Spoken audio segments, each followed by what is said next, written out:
Hello friends मो नील आपण मानक स्वागत करुच्ची आम YouTube channel Neel tech tips for friends. आज आपण मैंने देखिए जदि व्हाट्सएप रे आपन किए किसी भी मेसेज सेंड करुच्ची तो जदि आपनकर फोन अन्य किए जड़े यूज करुए तो ये डिस्प्ले रे किपरि मेसेज टी शो कर न थाए। तो वीडियो को शेष पर्यंत देखूँ। ये आपन को मो डेमो किसी टाइप करी देखा देखूँ। ये सपोज मुझे किसी भी ये देखूँ हेलो ऊपर डायरेक्ट मेसेज शो करुच्ची तो यह किपरि हाइड हेबो तो आपन को मु सेटिंग कहूँ यह ऑन करने द्वारा आपणकर यही प्रोब्लेम टी सॉल्व होता है। तो प्रथम आपणकर व्हाट्सएप एप्लिकेशन टी ओपन करंतु।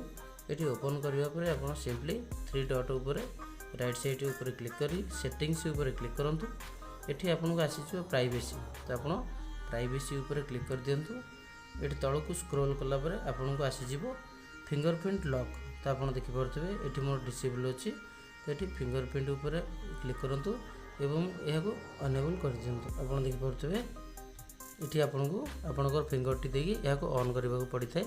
यह ऑन करने द्वारा आप देखो तले लिखा जाइए शो कंटेंट इन नोटिफिकेशन। आप देखिपे कंटेंट आप नोटिफिकेशन ये ऑन अच्छी तो जी भी आपको मेसेज करें तो ये आपको डायरेक्ट डिस्प्ले उपर शो करता है। तो सिंपली आप ऑफ कर दिंतु।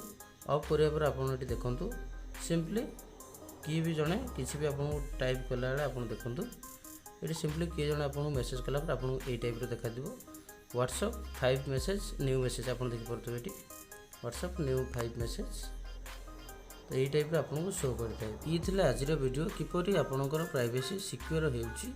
तो आशा करछे वीडियोटी आपण मानू भल लगी तेज चैनल टी को लाइक शेयर कमेंट एवं सब्सक्राइब करूँ नुआ नुआ अपडेट्स पाइबा। थैंक्स।